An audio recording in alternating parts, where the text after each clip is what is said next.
मोर आज ये परिस्थिति जो घटी अच्छी चली हुए तो मो परिवार दायी, हुए तो मो सांग मैंने दायी, हुए तो मो सोसाइटी दायी। गोटे कथा कहबी ना, कांदिले निजर ही क्षति होता है। निजर डार्क सर्कल बढ़ या फिर निजर चुट्टी पाचिब या फिर देह खराब हम, बीपी बढ़, किसी भी हो पारे। मोर कौन दोष थिला, कहीं ये सब है?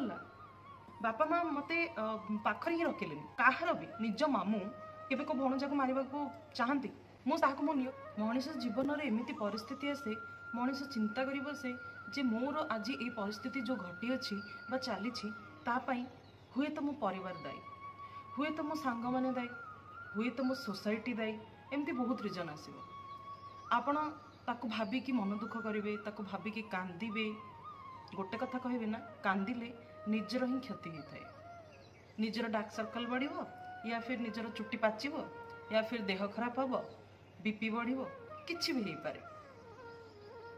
तो आज मु गोटे जिनस चिंता करुली, पढ़ुली कृष्ण आउ कर्णंकर संवाद, गोटे वार्तालाप गोटे पढ़ुली। कर्ण केशव को कहते जे हे केशव, मोर कौन दोष थिला, जन्म हो हो मते माँ त्याग करदेले। द्रौपदी को विवाह करने स्वयंवर रे मोर अपमानित है, अपमान करागला मते। मु जेतेबेले गुरु द्रोणाचार्य पाखक गली सेतेबेले मते से बहिष्कार करदेले, कारण मु क्षत्रिय नथिली। तो मोर पाप कौन थिला, मोर दोष कौन बा थिला? मु कहीं सब माने पापरे ग्राही होकर रही। मो जीवन सब बेले कष्ट ही मत कष्ट ही फील है, कष्ट ही अनुभव है। कहीं सब है? कृष्ण सब शुणु था। कृष्ण कहले जे हे सूर्यपुत्र, देख मते देख, तमें मु तो जन्म हो हो बापा माँ मत दूर रखागला। बापा माँ मते पाखरे ही रखिले, दूर करदेले। मो निजर मामू जी सी मते मारिबा चेष्टा कले। का निज मामू, कहार भी निज मामू केबे को भणजा को मारिबा को चाहती?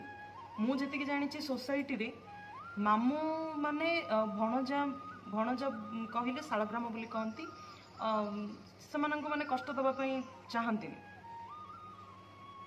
किंतु श्रीकृष्ण को मामू जन्म हो तांको मर्डर करने बाहर थिले, मारिबा पई बाहर थिले। जीवन जाक मु पिलारू गाई चरेली, गोबर घसी रे जीवन मोर व्यतीत कली। जन्म हो मु जेतेबेले माने नंद माने वंशर जेतेबेले बढ़ुतली मध्य सेठी भी मते शांति रे रखी दे नांती। राक्षस माने कंटिन्यू मो ऊपर आक्रमण करी चली। मोर बा कौन दोष थिला? दुनिया लोक मते गाली करचंती, समस्त अभिशाप दउचंती, किंतु मु केबे भी भाबिलेनी। मु ताहाको मो नियति भाबिदेली। अर्थात आमे जदि तल को देखिबा ना, बंची परिबा। ऊपर को चाहे चलवा कोठी झुंटिकी ही पड़ जावा। पछ कथा को भाविकी जदि रही था श्रीकृष्ण, आज हुए तो तांकर पूजा मनीष जाति आज कलिजुगर मध्य तांकर पूजा हो न था। किंतु कर्ण क्रोध रे रहिले, पूर्व कथा को भाविकी रहिले, सेथिपई से पश्चातापर अग्नि रे जली जली जली जली निजको जळै देले। किंतु श्रीकृष्ण से बंशी बजेबार माने बंशी बजेबारे निजको व्यस्त रखिले, गाई चरेबारे व्यस्त रखिले। चिंता करंतु आमे कौन करवा दरकार, परिस्थिति को भली आसुची ताको केमिति सामना करवा, आमे से जिनस आमे चिंता करवा दरकार। परिस्थिति को सामना करिवार शक्ति साहस ये सब आम भितर तैयारी करवा दरकार। निजको जदि भी किसी खराब परिस्थिति आसुची, जदि किसी डिप्रेशन बा किसी मन विस्ताप फील होची, आमे किसी एक्टिविटीज करवा एमिति दरकार जो थिरे कि आम मन किसी परिवर्तन दिग को जीव। ताहले ही आमे बंचिबा। जी कांदे से केबे आगु को जाएनी, से कांदिबारे ही ता समय पळेथिबो। कांदिबा कौन सी लोक सामने जाइए आम कांदिबा, कौन सी लोक को जाइए आम आम दुख कहवा, सी कौन आम दुख को दूर करदेव? जदि भल लोक होता तो भल कथा, किंतु भल लोक तो मिलवा बहुत कम। जदि खराब लोक होता कि किसी भी माने एपट सेपट होता सी उल्टा से कथा को ही हसरे उड़ेदब से कथा को ही चारिड़े जाइकी स्प्रेड कर आम हाथ छुरी आम हाथ काकुड़ी आमे आम जीवन को जमीती गढ़ा सेमिति ही रहिबो।